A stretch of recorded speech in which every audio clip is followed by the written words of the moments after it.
Great leadership doesn't start out on the stage. It doesn't start out as governors or mayors or presidents or CEOs or managers. Great leadership starts out in the back.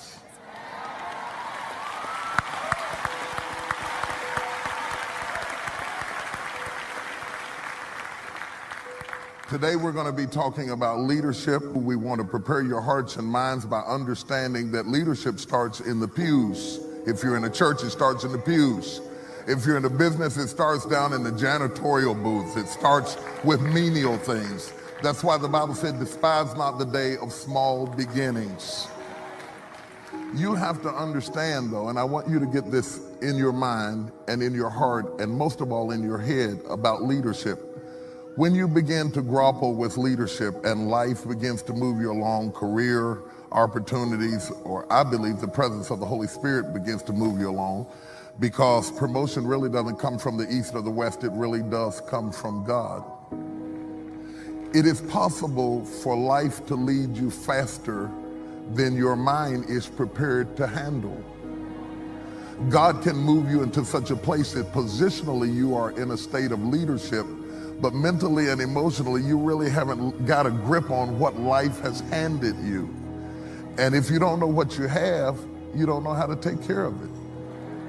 If you don't know how to take care of it, you can mess around and lose it.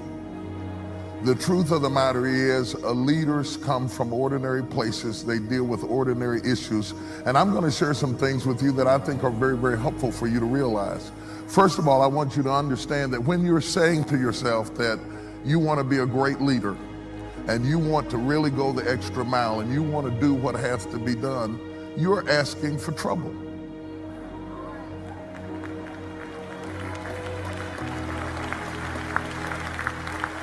You are absolutely asking for trouble. You're asking for trouble. And if you think about this a minute, you'll learn a very important concept that I think you need to understand. In the corporate world, in the business world, they actually pay you more money as you move up the ladder with more responsibility, okay? So if you are a superintendent, you might not make as much as a general manager. A general manager might not make as much as a regional manager. A CEO would make more than a regional manager. Let me tell you something. They're paying you for conflict. Are you hearing what I'm saying? It's not enough to have the degrees. What they're paying you for is your ability to manage conflict and pressure and struggles. Let me speak it, since I'm in church, let me speak it in biblical language. To him whom much is given, much is required. And so the more that is placed into your hands, the more you have to be able to handle and deal with and to be able to manage it. And I want to say something to you, to those of you, all of us are leaders in some way. All of us are leaders, whether you're leading your children or whether you're leading your family or just leading yourself. Sometimes it's hard to get yourself to act right. But as we go up in levels of leadership and we begin to develop more responsibility, we also begin to embrace more pressure and more problems and more adversity, and new levels bring new devils, bring new challenges, bring new opportunities, more of everything. Somebody just say more of everything. So when you are where you are right now and you say, I can't take this, I can't handle this, I don't want any more, this is driving me crazy, you are saying, I don't want to go any higher.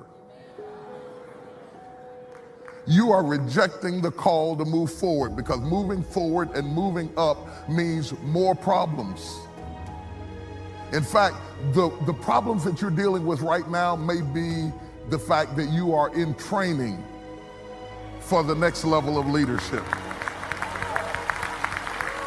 If you don't let it break you, if you don't let it destroy you, if you don't wimp out and let it beat you down, if you just master the situation, refuse to be intimidated, and learn how to manage the stress on the next level, then doors swing open. There's this magical thing about life, and I believe it's divinely inspired. You know how you go to the grocery store and you stand at a certain spot, you haven't even gotten to the door yet, but when you get in close proximity, the doors just start opening.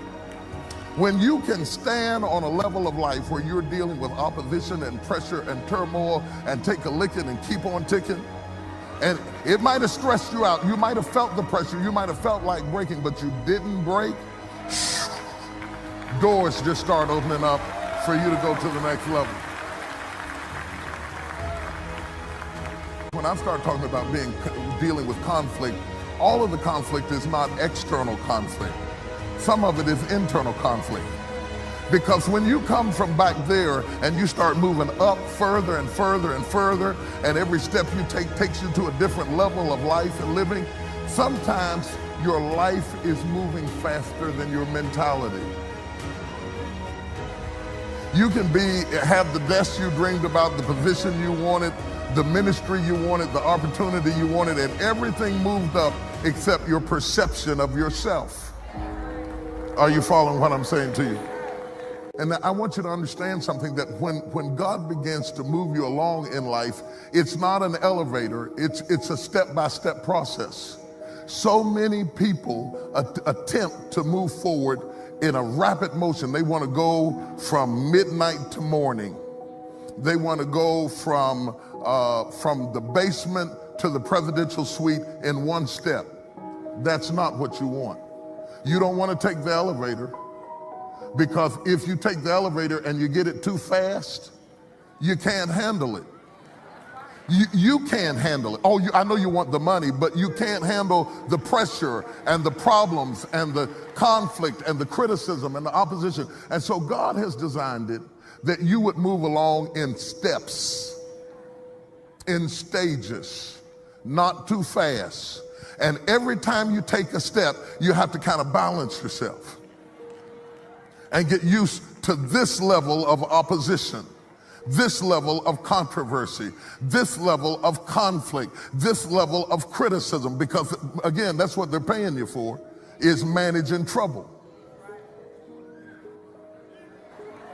Are you hearing what I'm saying to you? And just as soon as you get it all down pat, and you've mastered it, and you say, good, I'm comfortable now, this is now my new normal, I'm okay with it, then all of a sudden you take another step. You're back in a situation where you're learning again, and you're being hit in places you never expected to be hit before, and you're dealing with life on another level. And that happens whether you're in a corporation, whether you're in a church, or whether you're a family and you just had another child. Every time you have a child, new conflict, new problems, new things to deal with, more to manage, more to handle. You just got used to having one, you come back from the doctor, now you're getting ready to have two. Everything's got to shift, everything's got to move. Everything you learned about the first child doesn't work on the second child. Come on, somebody knows what I'm talking about. But God is so gracious, because he leads you along in steps and stages. And periodically, he will stop the process, allow you to evaluate where you are, to better understand where you are, and put you in a position that you can deal with your heart and mind and emotions that may still be back there where you started. And people are jealous of you and envious of you and fighting you, and they don't understand that you still perceive yourself as if you were where you started, but the steps of the Lord are leading you higher and higher and further and further and further than you've ever been before. Touch somebody and say, take another step.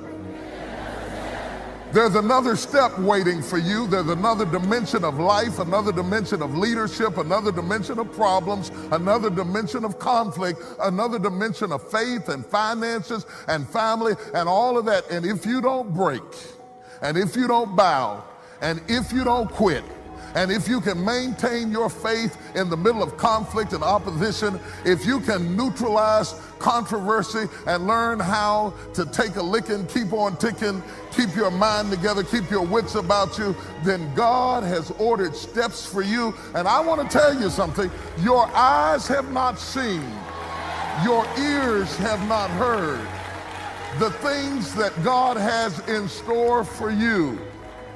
He has a blessing for you. He has a promise for you. And all you have to do is stop complaining about where you are, Because when you complain about where you are, you do like Israel. You wander around the wilderness because you're not eligible to make the promotion because you're grumbling about the level you're on right now. You are canceling out the opportunity to go to the next level if you stop murmuring and complaining and say, I thank you for this conflict. I thank you for this opportunity. I thank you for this controversy. I thank you for this training. I thank you for this opposition. I thank you for this enemy. Order my steps, Lord. Order my steps. Get me ready. I trust you. You wouldn't lead me into this position if you had not equipped me with everything I need for where I am right now. Are you ready for this? Touch 3 people and say, take another step. Take another step. Take another step. Take another step. Take another step. Take another step. Take another step. Don't be afraid. Don't bow. Don't break. Don't give in. Don't collapse. All you have to do is take another step.